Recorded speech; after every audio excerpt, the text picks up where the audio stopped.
72% किराया रेट। बिजली के मुद्दे में अगर बात करें तो उनका कहना है कि 24 घंटे लगातार बिजली आती है। ये उनके बेहतर प्रबंधन का परिणाम है कि 24 घंटे लगातार दिल्ली के अंदर बिजली की सप्लाई होती है। जो अघोषित कट लगते हैं वो रिकॉर्ड में नहीं आते, और ये पिछली गर्मियों में जितने जितने एरिया दिल्ली में अघोषित कट लगे हैं और दिल्ली में बिजली जाती रही है, उसका इन्होंने कहीं कोई रिकॉर्ड नहीं, इसलिए 24 घंटे की बात करते हैं। संजय जी, आपसे हम जानना चाहेंगे कि जो सरकार का कहना है कि 24 घंटे लगातार बिजली दिल्ली वासियों को मिलती है, उस बारे में आप कितना इसको सही मानते हैं?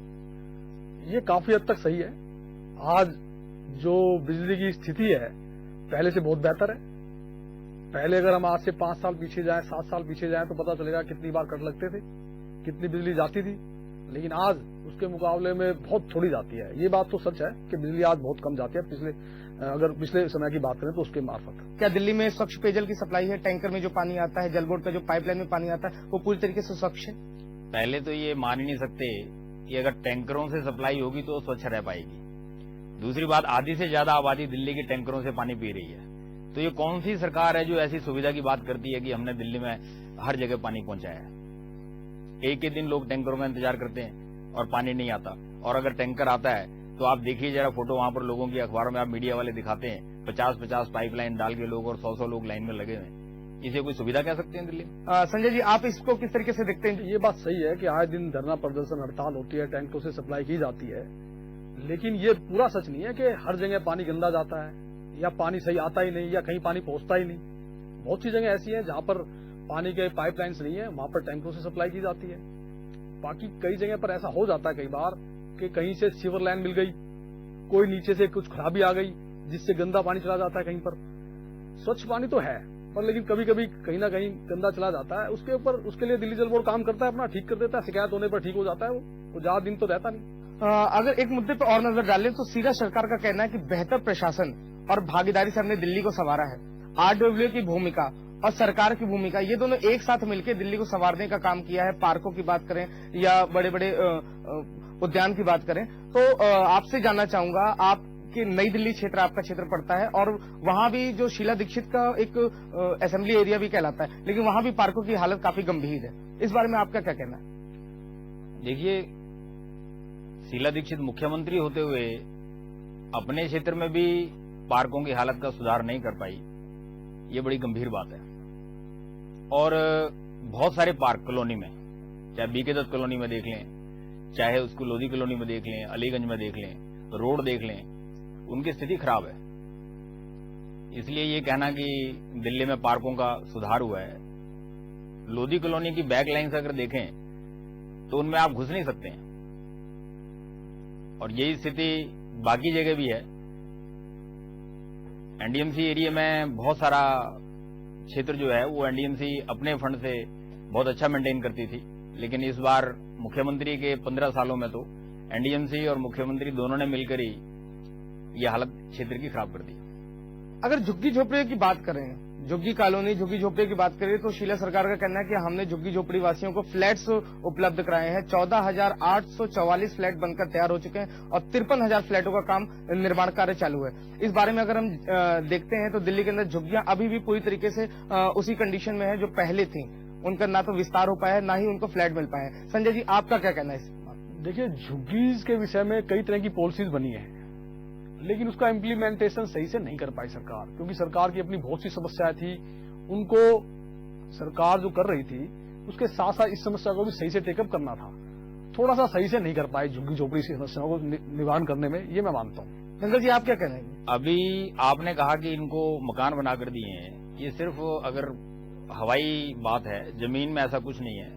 2-4 हजार 5 हजार मकानों की बात करें तो 30 लाख लोग अभी भी झुग्गी और स्लम में रह रहे हैं। तो ये आंकड़ा कहां तक इनका सुधार का तस्वीर दिखाता है कि 30 लाख लोग झुग्गी और स्लम में रह रहे हैं और ये कुछ हजार की बात करते हैं कि हमने फ्लैट बना दिए। तो इसी में समझ में आ जाना चाहिए कि कितनी इन्होंने तरक्की की है। साथ ही साथ ये अनऑथराइज्ड कॉलोनी की बात करते हैं कि अनऑथराइज्ड कॉलोनी की डेवलपमेंट में 15 साल के अंदर इन्होंने काफी काम किया है। जो भी अनऑथराइज्ड कॉलोनियां थे उनको ऑथराइज किया है इन्होंने, और इनके विकास के लिए इन्होंने करोड़ों रुपए खर्च किए हैं। अनऑथराइज्ड कॉलोनी के लिए ये सारा चुनावी माहौल क्योंकि अब आ चुका है, इसलिए थोड़े दिन पहले इन्होंने इस मुद्दे को भुनाने के लिए जो कुछ किया, लेकिन जब ये जमीन पर लोगों के सामने आएगा, जितनी शर्तें इसके साथ लगाई गई हैं, इन शर्तों से जो परेशानी आएंगी इसका बाद में पता चलेगा। और विकास तो उन कॉलोनियों में जाकर देख सकते हैं कितना हुआ है, वहां के लोगों से पूछ सकते हैं कितना विकास हुआ है। अभी भी वो स्लम की तरह लोग जी रहे हैं, बिजली पानी की समस्या है, सीवर की समस्या है, रोड टूटे हुए हैं, रास्तों में गंदगी भरी पड़ी है। संजय जी, आप इस मुद्दे पर क्या कहेंगे? अनऑथराइज कॉलोनीज में काफी काम हुआ है, ऐसा नहीं है कि बिल्कुल कोई काम नहीं हुआ। वो एक अलग बात है कि क्षेत्र के प्रतिनिधि ने उसके अंदर काम सही से ना करवाया हो। काम काफी हुआ है, फिर भी कमियां बहुत है। जब भी कोई आदमी काम करता है तो उसमें कमियां रह जाती हैं। कमियां मैं मानता हूं, लेकिन ऐसा नहीं है कि काम कुछ नहीं हुआ, काम तो हुआ है। जो सरकार का कहना है कि हम RW के साथ भी लेकर के चलते हैं और पार्कों का काफी अच्छी तरीके से विवरण भी किया गया है, इसमें आपका क्या कहना है? देखिए, पार्कों का लेना देना दिल्ली सरकार से कोई भी नहीं है। असलियत में तो पार्कों का लेना देना है DDA से और MCD से। ये बात बिल्कुल सही है कि पार्कों की आज दुर्दशा है, सही से पॉलिसी को इम्प्लीमेंट नहीं किया गया, लेकिन इसके लिए जो जिम्मेदार है वो दिल्ली नगर निगम और DDA जिम्मेदार है। दिल्ली सरकार का इससे कोई लेना देना नहीं है। गंगा जी, संजय जी का कहना है कि दिल्ली नगर निगम इसके लिए जिम्मेदार है, भाजपा का भी जो दिल्ली नगर निगम है, आप क्या क्या कहेंगे? दिल्ली नगर निगम के अंतर्गत जितने भी पार्क आते हैं उनमें तो उनको हम जिम्मेदार कह सकते हैं, लेकिन उनकी स्थिति ऐसी नहीं है जैसी सभी में कहा है। कहीं ना कहीं हर पार्क के अंदर कोई ना कोई कमी है। और इसलिए सन 2007 में डॉक्टर आमिर चंदा जी ने, जो तत्कालीन डिप्टी कमिश्नर थे MCD के अंदर, उन्होंने एक पॉलिसी पास कराई थी, पहले हाउस में फिर सुप्रीम कोर्ट ऑफ इंडिया से। उस पॉलिसी का नाम था landscaping and horticulture works against advertisement right. इसके तहत दिल्ली नगर निगम के अंतर्गत आने वाले जितने भी पार्क थे, उन पार्कों का एक लैंडस्केपर प्लान बनाता कि किस तरह से इसको डेवलप करना है, और जो 10 लैंडस्केपर वो प्लान बनाते, उसमें से किसी एक को डिपार्टमेंट चूज करता कि हाँ इसका प्लान अच्छा है और इसको टेंडर दे दिया जाए। और वो जो पार्क को डेवलप करता, उसके लिए सरकार से कोई भी पैसा नहीं लेता, सारा पैसा अपनी जेब से लगाता, और उसके बदले में सिर्फ उसके अंदर एक लैंडस्केपिंग के साथ साथ एडवर्टीजमेंट का भी लिख के देता कि वो किस किस तरह से एडवर्टीजमेंट। तो क्या ये नगर निगम को उन्होंने सौंप दिया? अगर ये पॉलिसी पास हो जाती, तो पास होने के बावजूद भी लागू नहीं हो पाई, तो इसके लिए टोटल जिम्मेदार दिल्ली नगर निगम है। दिल्ली नगर निगम के अंदर बैठे हुए लोग हैं। अगर वो पॉलिसी सही से लागू होती तो पार्क हमारे डेवलप भी होते, सरकारी पैसा भी लगता। अंकल जी, संजय जी का कहना है कि अगर वो पॉलिसी लागू होती तो नगर निगम इसके लिए जिम्मेदार है, पॉलिसी लागू नहीं हुई। आपका क्या कहना है? पॉलिसी लागू है, बहुत सारे स्थानों पर एजेंसियां उनको डेवलप अपना कर रही हैं, पार्कों को, उन पे उनके बोर्ड लगे हुए हैं। Landscaping and horticulture works against advertisement right के तहत एक भी काम नहीं हुआ। अगर वो काम हुआ होता तो आज दिल्ली नगर निगम के पार्कों की और दिल्ली के पार्कों की स्थिति कुछ और होती। फिर संजय जी, दिल्ली में पार्कों की बात इन्होंने की MCD के और DDA के, तो DDA तो आप कैसे दिल्ली सरकार को छोड़ सकते हैं कि जब वो DDA जो है सीधे सेंट्रल गवर्नमेंट का डिपार्टमेंट, सेंट्रल गवर्नमेंट और दिल्ली सरकार में आप फर्क कर नहीं सकते। दिल्ली सरकार कहीं संजय जी, अगर ऐसा है तो फिर दिल्ली सरकार ने अपने इस पूरे मैनिफेस्टो में और जो अपना ये विवरण जो प्रस्तुत किया है 15 साल के कार्यकाल का, तो उसमें फिर ये इन्होंने भागीदारी वाली ऐसी बात क्यों कही RW को लेकर के, जो पार्कों का विवरण किया, ये बात किस लिए कही? अगर ये इनके कार्यक्षेत्र में नहीं आता है, वो दिल्ली सरकार ने किया है कि जो भी RWs हैं तो क्या पैसा दिया है, तो पैसा दिया है। क्या दिल्ली सरकार ने गलत किया है? नहीं, ठीक किया। वो उसके अंदर एसोसिएशन को पैसा दिया गया कि वो खुद मेंटेन करें। मतलब दिल्ली सरकार की जिम्मेदारी बनती है पार्कों को लेकर? जिम्मेदारी तो सरकार है तो सभी की बनती है, जिम्मेदारी तो सभी की बनती है। ऐसा कोई भी नहीं है कि अगर बाई चांस दिल्ली नगर निगम के भाजपा के लोग बैठे तो उनकी जिम्मेदारी नहीं है, या अगर दिल्ली सरकार में कांग्रेस बैठे तो उनकी जिम्मेदारी नहीं है, या सेंट्रल गवर्नमेंट में कोई दूसरी पार्टी बैठी है तो उनकी जिम्मेदारी तो सभी की है। चलिए, आप कांग्रेस की बात करते हैं, सुरक्षा की अगर बात की जाए, सुरक्षा के मामले में कांग्रेस ने अपने किसी भी कार्य का विवरण इस पूरी बुक में नहीं किया है। अगर सुरक्षा की बात करें तो कांग्रेस पूरी तरीके से विफल रही है सुरक्षा के मामले में, इस बारे में क्या कहेंगे आप? देखिए, सुरक्षा तो दिल्ली में खैर है, बहुत अच्छी सुरक्षा है। वो एक अलग बात है कि बहुत से हादसे हो गए जो नहीं होने चाहिए थे, लेकिन सुरक्षा तो है। दिल्ली सरकार के अंडर में नहीं है, लेकिन फिर भी उनकी जिम्मेदारी तो बनती है। वो देखते भी होंगे, ऐसा नहीं है कि नहीं देखते होंगे, लेकिन उनके अंडर में नहीं है आज, ये बात नहीं सच। हरवंश जी, संजय जी का कहना है कि दिल्ली में सुरक्षा है, हालांकि कुछ हादसे कभी कभार हो जाते हैं, क्या कहेंगे आप? दिल्ली में जो हादसे अभी हुए हैं, पूरा देश, पूरी दुनिया उनसे हिल गई है। फिर भी अगर ये कहें कि सुरक्षा है, तो मुझे समझ में नहीं आता कि ये कैसे कहते हैं कि सुरक्षा है। एक बात। दूसरी बात, आपने कहा कि इसमें जिक्र नहीं किया, इसमें बहुत सारी बातों का जिक्र नहीं किया 15 साल में, जिसमें उनमें वो नाकामयाब रही। बिजली की बात उन्होंने की, तो क्या आज दिल्ली का आम आदमी बिजली का बिल भर सकता है? कितना पैसा इन्होंने बिजली के ऊपर बढ़ा दिया। उसके बाद रोजगार की मूलभूत समस्या है, 10 लाख लोग बेरोजगार हैं, उसकी बात नहीं की। उसके बाद आप ले लीजिए कि 7 रिपोर्ट लोकायुक्त की कांग्रेस सरकार के खिलाफ आ गई।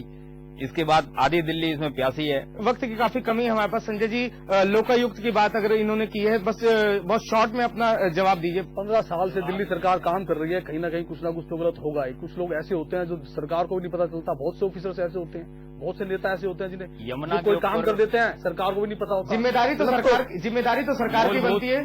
जिम्मेदारी सरकार की है, इसमें कोई खैर, अब समस्याएं वक्त की मूलभूत समस्याएं हैं। डंगल जी, वक्त इसमें की काफी कमी है यमुना हमारे की पास। सफाई के ऊपर 6500 करोड़ रुपया खर्च किया, उसका कहीं जिक्र नहीं किया गया। यमुना साफ होगी, जाकर देखिए कितना बुरा हाल है यमुना का। यमुना का काम तो सिर्फ एक ही तरीके से हो सकता है कि अगर उसके पैरेलल एक स्कूलों नाला बनाया में जाए। और कॉलेजों में कोई इन्होंने कोई नया कॉलेज अगर नहीं यमुना जोड़ा, के साथ कोई एक नाला अस्पताल बनता नया नहीं है। जोड़ा, तो ये मूलभूत समस्याएं स्वास्थ्य की और शिक्षा की कहाँ है? इसमें ये इन्होंने कहीं लिखा है कि कोई नया कॉलेज, कोई नया। वक्त की काफी कमी है हमारे पास। संजय जी, आपका स्टूडियो में आने के लिए बहुत बहुत धन्यवाद। आपने इस विषय पर चर्चा की और आगे भी हम देखते रहेंगे कि हमारे साथ संजय जी जुड़े रहें और लगातार अपनी राय प्रस्तुत करते रहें। इस कार्यक्रम के दौरान अपनी जनता को बताते रहें कि क्या कुछ हो सकता है बढ़िया और दिल्ली सरकार ने क्या कुछ बढ़िया किया है। संजय जी, धन्यवाद आपका इस कार्यक्रम में आने के लिए। फिलहाल वक्त हो चला एक छोटे से ब्रेक का।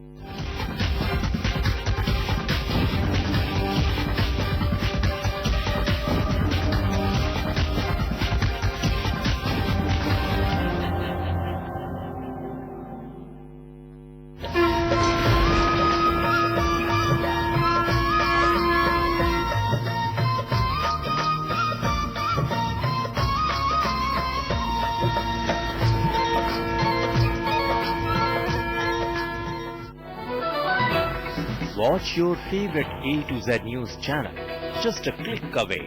Log on to www.a2znewschannel.com.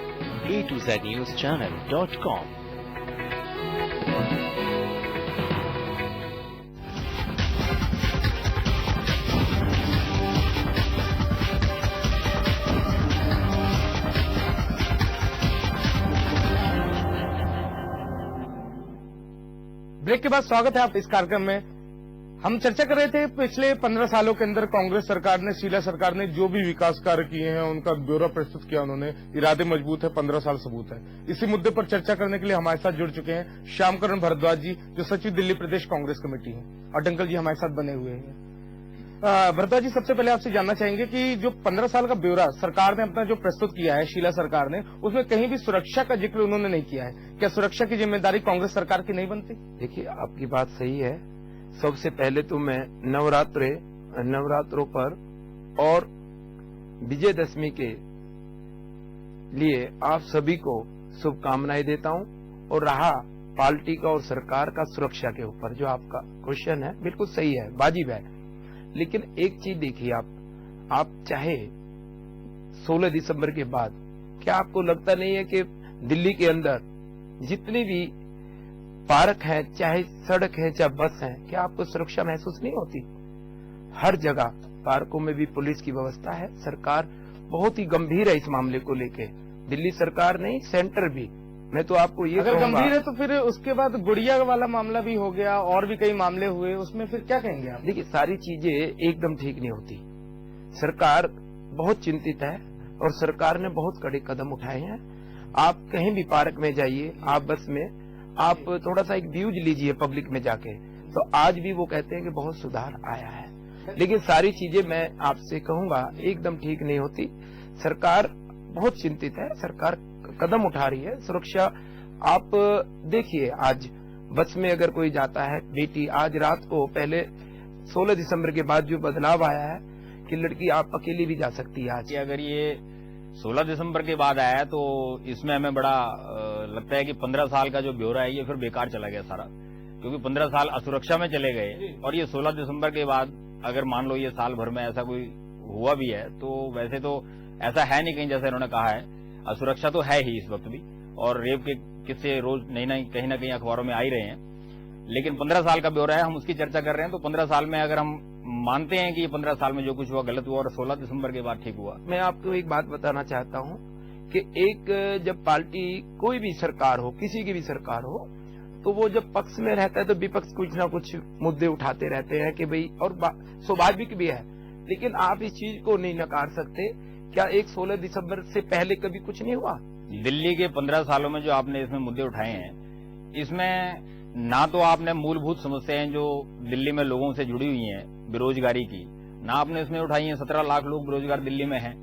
इसमें ना आपने स्वास्थ्य की इसमें मुद्दे उठाए हैं कि नया अस्पताल कोई नहीं खुला। शिक्षा का मूलभूत इसमें मुद्दा है, नया कॉलेज नहीं खुला।